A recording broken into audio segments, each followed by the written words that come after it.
Iran's nuclear saga has taken another turn as the Deputy Director General of the IAEA declared on his return from Iran on Wednesday that Iran is fully committed to resolving any outstanding issues. Still, many observers look at this with scepticism. Among them is Dennis Ross, President Obama's former advisor on Iran and the Middle East, who resigned from his post, surrounded by controversy, in November 2011. Dennis Ross, you served 3 American presidents in the capacity of assistant and consultant on Middle Eastern affairs. What if Iran has the weapon? If Iran has the weapon, then you can bet that their neighbors are going to get the weapon. The idea that a region like the Middle East that is conflict-laden, where there are lots of local triggers for conflict, should now have all sorts of countries with nuclear weapons is something that is bound to produce a nuclear war.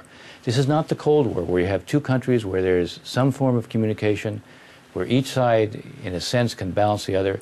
This is a region where you could have a local conflict that easily escalates very quickly.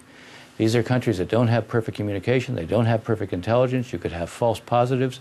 Once you have a Middle East with lots of countries with nuclear weapons, the prospect of a nuclear war goes up very high. That would be a catastrophe for the world. If sanctions don't work, would you resort to military action against Iran?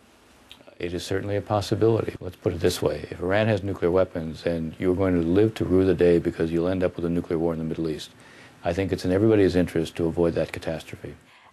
To what extent, Mr. Ross, has your support, staunch support for Israel, influenced the U.S. administration's policies on Iran and the Middle East as a whole?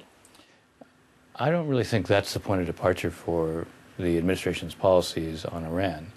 The administration's policies on Iran are governed by the fact that Iran is now the subject of 6 Security Council resolutions calling on it to comply with its international obligations under the terms of the Nuclear Non-Proliferation Treaty, 11 Board of Governors resolutions of the IAEA to do the same. So there's the reality of Iranian behavior and having to deal with Iranian behavior. That is really the touchstone and the point of departure for the administration's policy and the kind of support and suggestions that I made in the context of the work I conducted for the administration. You raised the question of IAEA reports.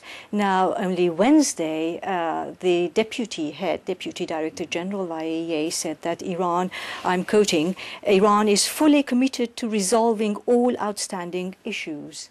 So there's very little excuse, for military intervention. Iran, in response to this latest allegation, has committed itself to resolving these questions. That's not the same as resolving them. If the Iranians resolve the questions, that would make everyone happy. Is it possible that the West or America is using this Iranian half-baked nuclear program as an excuse to undermine Iran's power and influence in the region? This is not the U.S. versus Iran. This is not some Europeans versus Iran. This is the international community versus Iran. Iran is a country that is, in fact, a country that ought to have a certain standing in the world. The fact that it doesn't is a function of the behavior of the Iranian government. They can change that. To what extent your opinion against Iran and your conviction to military intervention in Iran is influenced by your sympathy for Israel? I favor the idea of trying to resolve this through diplomatic means. You're losing your weight by trying to impose sanctions that have never worked and will never work. And then what? You have a premise that sanctions have never worked. I'm not so sure that sanctions have never worked when you look historically. Iran has been under U.S. sanctions for 35 years and it's become more and more powerful, more and more influential and richer. And the sanctions that are being imposed now are dramatically different than the sanctions that were being imposed before. The fact that you've seen the Iranian currency has, in fact, been devalued by half in the last 6 weeks is something that indicates that the Iranians for the first time, the Iranian government for the first time, will see that they can't have their cake and eat it too. They have to make a choice. Let's imagine that Iran is after nuclear power, nuclear weapon power at that level.